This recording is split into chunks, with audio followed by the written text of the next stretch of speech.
helping business leaders grow themselves, their team, and their profits. This is EntreLeadership. Now, here's your host, Ken Coleman. Coming to you from the Music City, this is the broadcast of Leaders, by Leaders, for Leaders. Thank you so much for joining the conversation. Our feature interview this episode is with Shawn Achor. He's a return guest. If you remember him from The Happiness Advantage, his new book is entitled Big Potential: How Transforming the Pursuit of Success Raises Our Achievement, Happiness, and Well-Being. It is fantastic stuff. We also have some great free resources from our EntreLeadership team and our friends at Infusionsoft. Well, I will tell you, when we had Shawn on the first time with The Happiness Advantage, it is a book that is dog-eared, underlined, highlighted. It sits on my desk here at Ramsey Solutions. I go to it many, many times for the work I do on the Ken Coleman Show. It's just that rich with research and data. And I'm a fan of Shawn. No apologies. And so when he came out with another book, I went, we got to have him back. I think this guy's research, to put it mildly, is the best on this topic. When we talk about the pursuit of success, achievement, happiness, well-being, all this wrapped together, this is another book that is laid out so well. And the information is, I believe, life-changing and business-changing. I'm just going to say it. I love Shawn Achor. Here is my conversation with Shawn. I just love to nerd out on what led you from The Happiness Advantage, and this certainly is in line and congruent to that work, but what led you to this research that came out in this book entitled Big Potential? Well, it grew out of my love of researching happiness and figuring out if we could quantify changes to someone's levels of compassion or optimism. So I've been doing this work now for over a decade, going out to schools and the companies sharing this research. And I went out to the CDC, to the Center for Disease Control, for one of those talks. And someone who was one of the leaders there got up and said, over the past decade, while you've been sharing this happiness research, depression rates in the US have doubled, and anxiety rates are the highest they've ever been in our schools. And I realized that we're talking more about happiness now, but I think we still might be pursuing it wrong. And what I had looked at in the Happiness Advantage was this idea that breaking down the myth that if you work harder, you're more successful. And because you're successful, then you're happier. And trying to show how if our success rates rise for the next 5 years, our happiness levels flatline.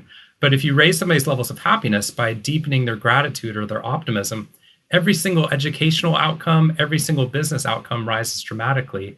But as I was doing this, I realized that we become so fragmented as a society. We put happiness books in the self-help section of Barnes & Noble. And what I realized as I was doing this research and going deeper into it, we now have big data, which means we're not just having your data, we have your data, how it's connected to other people. And what I started realizing was that happiness might be an individual choice, but it wasn't just an individual choice. It was an interconnected choice. Turns out all these things that we thought we were studying correctly, like happiness and optimism and creativity, we were studying wrong because we were just looking at your optimism. But for the past 3 decades, for example, if I wanted to test you on creativity, I'd put you into a psychology lab by yourself, give you a brick, and ask you how many uses of that brick you can think of in a 5-minute period of time. And that's one of our major tests of creativity. But you know your creativity is different when you're around certain people. You're more creative when you're with certain people. You're funnier with certain people. Even if you're an introvert, if you're surrounded by higher introverts, you become an extrovert. And what we started realizing was we need to stop pursuing happiness and success individually. That part of the problem is we keep feeling like we're alone in this process, but instead the majority of our potential lies when we pursue happiness and success together. Yeah. You know, it makes me think of the old classic phrase from Zig Ziglar that you probably know. It really moved me as an 18-year-old. And it goes something like, if you help others get what they want, you'll get what you want. I'm paraphrasing, but isn't that really what Zig was saying there? And you've seen it bear out with the research. Yeah, it's incredible. We keep seeing these ideas where people try and pursue happiness to control things all by themselves or to own something. And what we're finding is one of the best ways to get out of depression, for example, was to do an altruistic act for somebody else, because it stops your brain slot rattling between am I happy or am I not, and starts focusing on the meaning that we're getting in our lives is actually coming from the people around us. Everyone who's listening or watching this, everyone has a different definition of happiness and meaning and purpose, but they actually all come back to making others better somehow. Even wanting to preserve the environment, we want to preserve it for other people as well. So if we eliminate others from our pursuit of happiness and success, we miss out on so much of our happiness. I actually start Big Potential with I'm a Star Wars nerd, and I found out in the original manuscript that the most famous line in movie history, "May the Force be with you," wasn't in it. The original line was, "May the force of others be with you." And Hollywood shaped that around. Of course, Hollywood would love it if you have individual superstars you could raise up. And it's so much cooler to be a Jedi Knight, all powerful, all by yourself. But what we're finding in this research is the majority of our happiness, purpose, meaning, and our potential comes from how we're connected to the ecosystem of potential around us. Well, this book is in 2 parts, so we won't be able to get through all of it, but I love to give people an overview. Part 1 is the big problem with small potential, 2 chapters there, and then you spend the rest of the book on the seeds of big potential. We're going to go through some of those in a bit, but what is the big problem there? What are you doing in the first part of this book with the small potential? Specifically, you go in chapter 1, the power of hidden connections, and then 2, lifting the invisible ceiling of potential. You've touched a bit on that, but what is the big problem with small potential? So I think that the biggest problem is that when we pursue happiness and success alone, we don't get very much of the success, and happiness actually becomes harder.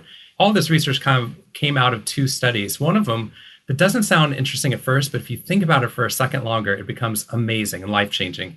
They had 2 researchers in Virginia have participants look at a hill in front of them that they had to climb.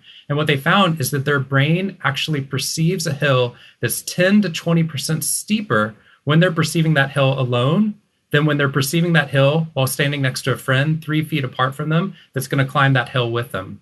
Now, our perception of the world shouldn't be changing. That hill shouldn't be changing. But our brain literally perceives a taller hill when we perceive it alone as opposed to with other people. And I think that that's not just the hills we have in front of us. That's the challenges we have within our personal lives. That's the challenges we have with young kids. That's the challenges we experience at work. When we feel like we're looking at the political and economic landscape, when we're doing it by ourselves, the world seems overwhelming. When we do it with other people, we're actually feeling like we can climb some of those hills. The other one came from 1935, where a biologist was going down a river in Indonesia, and he was supposed to get back before darkness fell because all the predators come out, and he didn't make it back in time. And he looked at the mangrove trees lining the river. For 100 yards, every single tree got struck by lightning all at once, and then went dark, and then they got struck by lightning again. And when his faculties recovered, he realized that the trees were actually covered with millions of bioluminescent lightning bugs that were lighting up all at the same time. He came back to the States, wrote up the scientific paper about this miracle in the mangroves, and no one believed him because the whole point of being a lightning bug is to light up in the dark. And no one's leading this movement to get everyone to light up at the same time. So no one believed him for 8 decades until at MIT, 2 researchers found that if you have lightning bugs or fireflies and they light up individually, the success rate per bug at reproduction that night is 3%. But if they light up like they do in Indonesia or in a small portion of the Smoky Mountains in Tennessee, if the lightning bugs light up to the millisecond with the other bugs, turns out the success rate goes from 3% to 82% per bug. The entire community was improving by not hyper-competing and hyper-comparing to one another. And what was happening there is what we call a virtuous cycle, which is once you get some positive momentum going, more and more of the lightning bugs would start to bring their light there, which made the light brighter, which brought more and more lightning bugs. By the end of the night, you could see the light from the lightning bugs from 5 miles away. And we're starting to see this in our schools, in our companies, in our churches, in our communities, where we're starting to see that as people try to surround themselves with positive people that have these deeper conversations where they pursue happiness and success together, instead of hyper comparing like we do on social media and hyper competing like we do in our schools, what you get is not 1 or 2 people shining very brightly. You get the entire community shining much brighter than they would have otherwise. Wow. Unbelievable. So much there. Absolutely crazy. I got to go back to the Hill study. Tell us why, or what you know, what did research show? Why do we sense that the hill is 20 to 25% steeper when I'm standing by myself? And then if, Shawn, you stand next to me and we look at the same hill, it's not as steep. Why? What's going on in the brain? So the scientific thing, what they were doing originally was they were looking at pain. So if somebody got injured or somebody who is elderly had a fall, they found that the hallway in front of them looks longer that they have to walk down. So pain was actually changing the physical dimensions within our world. Fatigue does the same thing. What happens is our brains become extraordinarily fatigued when we feel like we have the burden of creating happiness and change the world only on our shoulders. It's only when we connect to other people that our brain starts to feel like we have the resources necessary to accomplish this. And we stop just thinking about, how do I get over that hill? But how am I going to help somebody else get over that hill? When that occurs, your brain actually releases more resources necessary to help them. The other extraordinary thing embedded within this is what we're finding out of big data, which literally transforms everything I've been taught for the past 4 decades, which is this idea that you have your own creativity score, and happiness score, and energy, and intelligence, and creativity. But it turns out all of these things that we thought were individual traits are connected ones. So for example, they did a study on heart disease, and they found that heart disease up in Framingham, Massachusetts followed the exact same patterns as a flu outbreak, which it shouldn't. There's no virus, right? So no one washes their hands because they don't want to have a heart attack. But it turns out that the choices we were making, the decisions, were communicable. They were transferring to other people. And it wasn't just that. They went back into the data and they found if you have a close friend, if both of you consider each other to be a close friend, and they go through a divorce, your likelihood of divorce over the next 5 years rises by 30%. If you have a sibling who becomes obese, over the next 2 years, your likelihood of becoming obese doubles. So what we're finding is that things like obesity and divorce, but also altruism, they found that if you give $1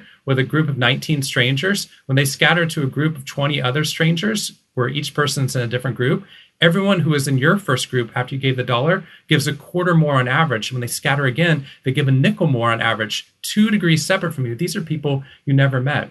Why I love this is because all through history, we've been hearing our religious leaders and philosophers saying that if you do something kind, it's going to have a ripple effect. And now we can actually see it and quantify it to say, yes, people 2 to 3 degrees separate from you that you never meet will actually become more altruistic because of the choices you're making, because we're so connected. And once we realize we're connected, that's where the power lies. Wow. Okay. This is crazy because this really puts a whole new level of intentionality on us as leaders, human beings, parents. I mean, this could go forever. Let's go into just for a moment, we've got people listening in here who are very, very intentional and ambitious. They're leaders, personal growth junkies. What you just said puts unbelievable pressure on us, good pressure, to make sure we're hanging around the right people.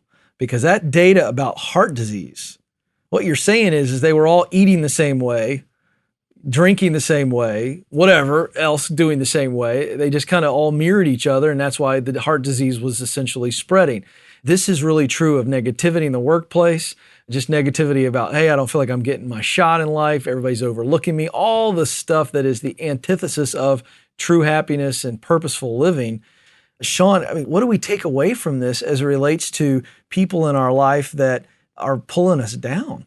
Yeah, so I think it is 2 things. One, we know from this research that you can pick up on negativity and stress like secondhand smoke. Wow. So if you're surrounded by it, you have a chance of picking up on some of those negative impacts, which is why it's so important to listen to podcasts that lift us up, listen to news that have solutions, not just problems, listen to people that edify you, surrounding yourself with positive people. I created these 5 pathways or these umbrella ideas that we see people who achieve their big potential, they seem to follow these different ideas. And I start the practical section with surround, which is the idea of we have to surround ourselves with positive people because it makes that choice for us so much easier. It's easier for you to choose happiness if the people around you are being positive. But the other side of it is that we don't have to lift our own happiness just by ourselves. So I think one of the most important things that I learned out of writing this book and going on this journey to understand happiness is I went through a period of depression myself while I was at Harvard. I spent 12 years there. 8 of them, I was counseling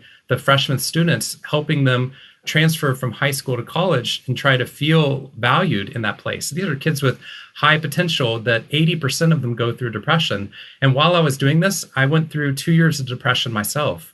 And up until that point, I had been so good at checking off individual metrics in my life. I was good at my work. I was good at getting good grades. And so when I got depressed, I thought I can think my way out of this and I don't need anyone else's help and I can overcome this all by myself. I don't want to pull people down. And the more I did that, the deeper I got into the depression until at one point, the turning point for me, which has been a turning point in this research, is I had to reach out to my 8 closest friends and family and tell them over the past 2 years, I've been depressed. I don't know how to get out of it. I really need your help. And the response was amazing. Not only was there this groundswell of positive response where they're emailing me and calling me and meeting up with me and bringing me cupcakes. I'm not sure how the cupcakes help, but they do. We're going to test it later. But the more important thing was, it wasn't me trying to raise up my levels of happiness alone. That's small potential. And it wasn't just having somebody help me out of that. That's still small potential. Big potential occurred when I stopped trying to be perfect with other people. And as soon as I told them something I was going through, that vulnerability allowed them to open up about things that they were experiencing: loneliness, depression, questioning their faith, or feeling homesick. And in the midst of this, what got me up each morning, it was a mutual friendship. We were both helping each other. Part of the reason that I felt meaning in my life when I was depressed was because I could be a good friend to those people who are also being a good friend back to me. So what we're trying to do is to look at the people that surround you. Jim Rohn said that you're an average of the 5 people you spend the most time with. Right. We've been finding between 5 to 8 in the big data research. We've been finding that the people you spend the most time with, you pick up on those traits. If you put your kids at a school and the kids around them are disobedient, or what they called lazy in the study, or they didn't follow the rules, our kids picked that up, and we immediately got terrified of negative peer pressure. But that same study that was done in the 80s, they actually found that if you put your kids and surround them with people that are compassionate and creative, your kid picks those up as well. So there can be positive peer pressure. And so surrounding ourselves with positive people gives us the groundwork so that when we then need to deal with people that are negative, we can be there for them, much like a doctor doesn't wash their hands and then stay away from sick people. They wash their hands, they get the shots and vaccines they need to, they learn everything they can about how to help people. Then they surround themselves with people that are sick that need them. Well, I'm glad you took us into the first of the 5 seeds, the strategies, as you refer to them in the book, the second part of big potential and how we lift the ceiling. So let's go to the second one, because I think this is so relevant to our leadership and business audience. E is for expand. The way you write it is expand your power by leading from any seat and inspiring others to do the same. This is huge, Shawn, because you got a lot of young leaders listening in, leaders who aren't necessarily as high up the ladder as they'd like to be. And as human beings, this, we're all guilty of obsessing about the next and missing what we've got to do in the now. And I think that's what you're talking about here. How do we expand our power? I think the most exciting part of the book is these practical takeaways, because like you were describing, I'm one of these junkies for reading all of this research on how to change your life. And so the concept behind big potential literally does change the way that we pursue happiness, success in some really important ways. So one of them is that I thought one of the best ways to expand power and to enhance the people around us was to praise and recognize people around us, to lift them up. And I found actually that what I was doing while I was praising and recognizing them was actually just comparing them. So I would see it with my son. I'd be like, you were the fastest kid out there, or wow, you worked so much harder on that project than anyone else did, or you were the best speaker or pastor that I've heard in the past 10 years, whatever it is.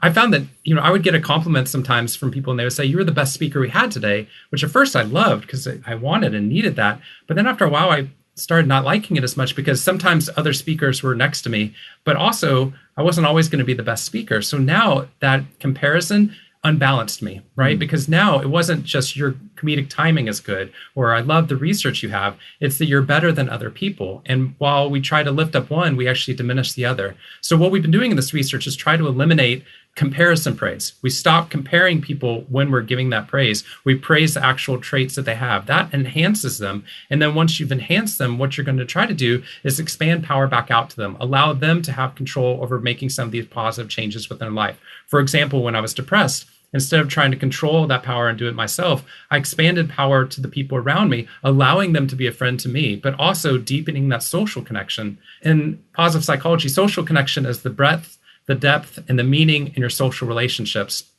And we find a social connection is the greatest predictor of your long-term happiness, but social connection is as predictive of how long you end up living as obesity, high blood pressure, or smoking, which is incredible. But the other side of it is that when we get stressed, as these leaders are trying to build up their careers and help other people, when we get stressed, oftentimes we do the worst thing possible, which is we divorce ourselves from the people around us who are the greatest predictor of our happiness and success. We try to do things all on our own, or we don't feel like we have time for other people. There's a study that just came out at Harvard Business Review where they found that if somebody's feeling very stressed, like they have too much to do, they actually found, and it's counterintuitive, they found that if that person did something kind for somebody else, they wrote a 2-minute positive email praising or thanking somebody else, or brought donuts in, or did something kind to the people around them, they feel like they're too busy. But as soon as they do something for somebody else, their brain says, well, I must have had resources necessary to do that. And their stress levels drop dramatically. So we just did this out in Flint, Michigan. We were working with the teachers there.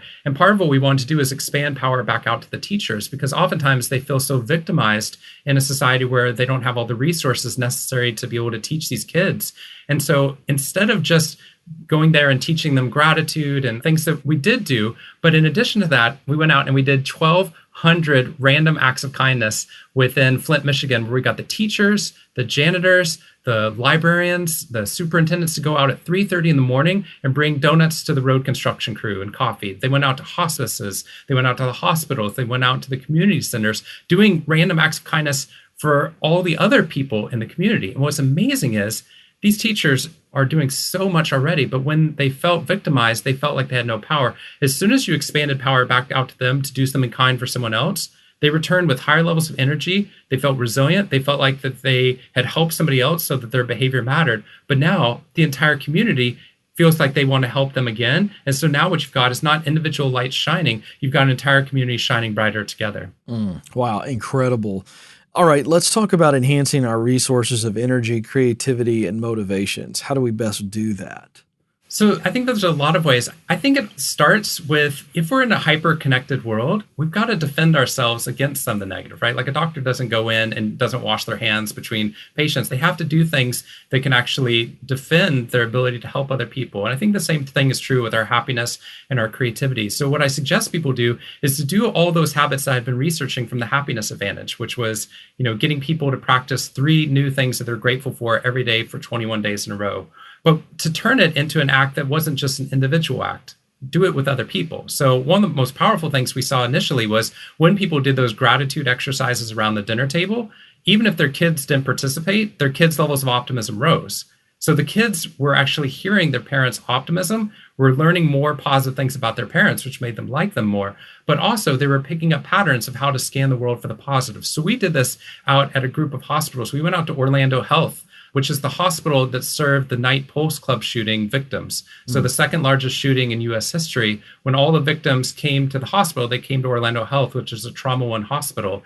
And for 2 years before this, because no one had any idea that was going to happen, 2 years before that, we took the gratitude idea and we took a big potential spin on it. And what we did was we would start all the staff meetings at the hospital with one thing that each person in the group was grateful for. So not just the leader would do it, each person in the group would have to come in and say one thing that they were grateful for, to start every meeting, to start every one of their major phone calls that they had.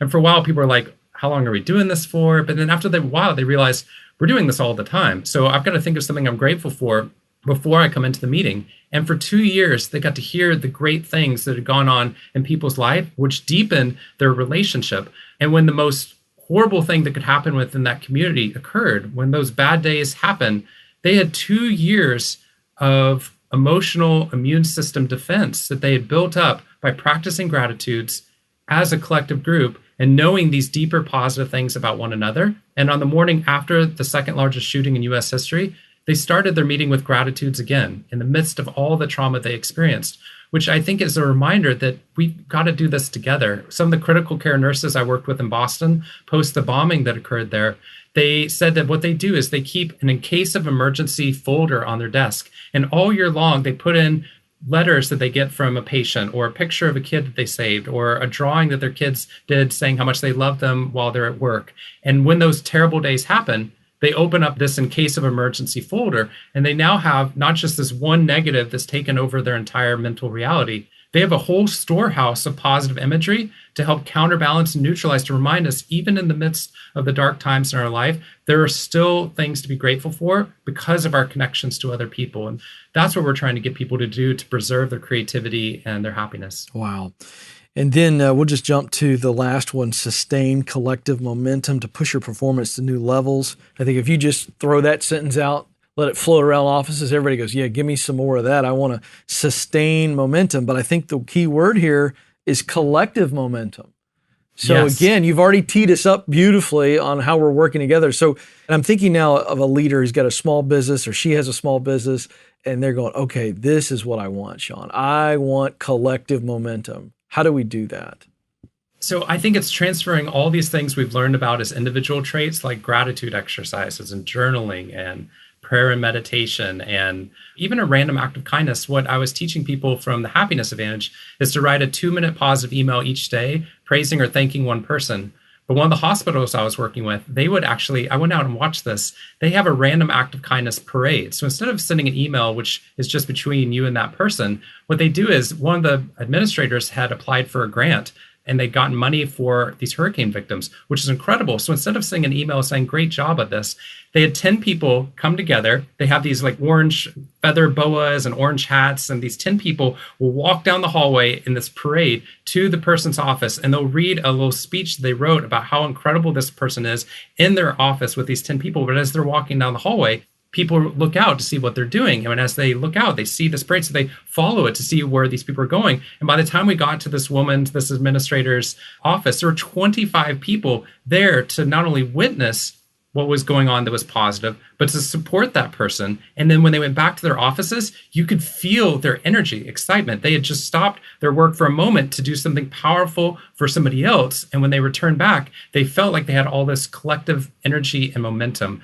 So that's what we're looking for, is instead of just trying to raise up one person or just try to do it ourselves, turning the pursuit of happiness and success into a self-help thing, what we're looking for is that when we include other people in our ecosystem of potential, those people that are around us, the height of your potential is predicted by the people around you. So we need to expand power to them and enhance them as well. So think about those things you do already, like writing a thank you note, and then look to see how you can turn that into something that creates big potential, like getting a whole group of people to go bring donuts to somebody's office, or making it so each person brought one of the flowers. So you have 12 people come to bring a bouquet of flowers to thank somebody for the work that they're doing. And you watch. It won't just be the recipient, it'll be the providers of that care that had the greatest impact. And that's exactly what we found in this research. We found that people who receive social support, they're happier, but people who provide social support, they're the happiest of all of us. Yeah. The real takeaway, Shawn, as I'm listening to you, is understanding this collective and what it means to, as your subtitle says, to raise our own achievement, happiness, and well-being. It's all based on, are we raising others?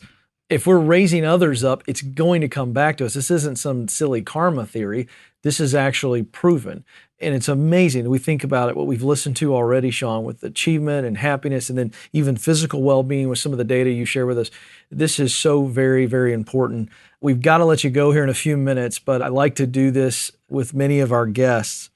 And that's just to let you share one word of encouragement to the leaders, the men and women who listen to this program to become their best. We need them. The world needs their light, but we need them hooking up with other fireflies. So what would you say to encourage them? I would say the biggest thing is you're not alone, that there are so many people that want to be doing positive change. We did a study just recently where we found that 31% of people are optimists, but not expressive of it at work, which means a third of the people that are surrounding us that seem so neutral are actually closet optimists, that when we give them permission to be optimists and grateful with all the things going on within their lives, we actually allow them to not only become optimists, but now you have this groundswell of positive people around you that allow us to make these positive changes and to shine so much brighter together in the darkness. Good stuff. He is Shawn Achor. The new book is Big Potential: How Transforming the Pursuit of Success Raises Our Achievement, Happiness, and Well-Being.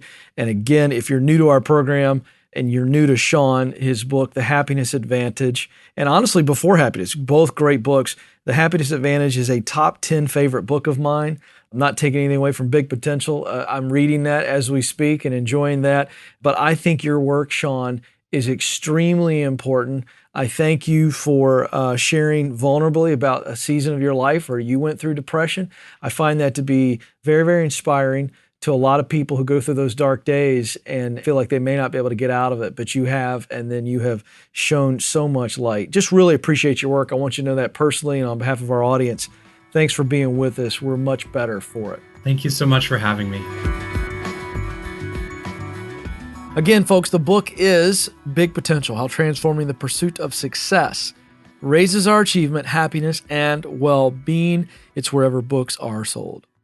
All right, here come the free resources that you have come to know and love. EntreLeadership bringing you the ultimate EntreLeadership reading guide. We know that readers are leaders, and leaders are readers. We have 50 books that every small business owner needs to read. This is what we believe is mandatory reading. We've got 50 books, and we've broken them down into 9 different categories that we believe will give you renewed focus and energy from what you learn in these books. Here's how you get it. Text the phrase episode 271. That's episode 271. Text that to 33444. That's 33444. Now, one other thing I'd love for you to do. When you get the reading guide and you begin to read the books, I'd love for you to email the show, podcast@entreleadership.com, podcast@entreleadership.com.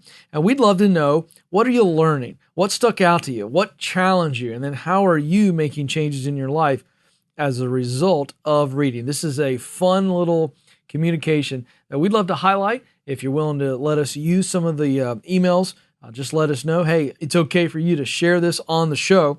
But what we're really creating here is accountability. And that's what we want. We want you to read these books and share what you're learning.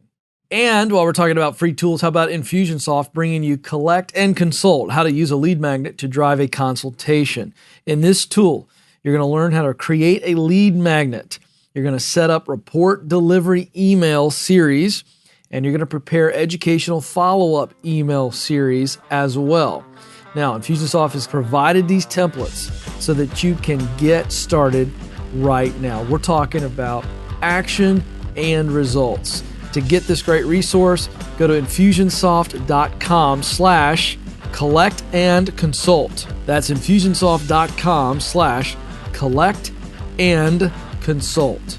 Or if you can't remember that, or just don't want to type it all out, go to the link in the show notes at episode 271 at EntreLeadership.com.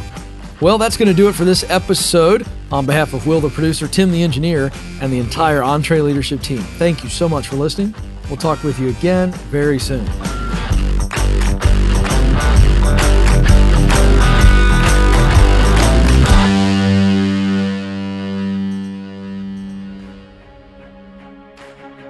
Hey folks, I want to make you aware that we have other great podcasts from Ramsey Solutions. Here's a sample of The Ken Coleman Show. According to a recent Gallup poll, nearly 70% of Americans are disengaged at work. If you dread going into work every Monday morning and you're just trying to make it to the weekend, The Ken Coleman Show is for you. Everyone has a sweet spot. Your sweet spot is at the intersection of your greatest talent and greatest passion. We will help you discover what it is you were born to do, and then we'll help you create a plan to make your dream job a reality. You matter, and you have what it takes. Join the conversation on The Ken Coleman Show. To hear full episodes, just search Ken Coleman in iTunes or go to kencolemanshow.com.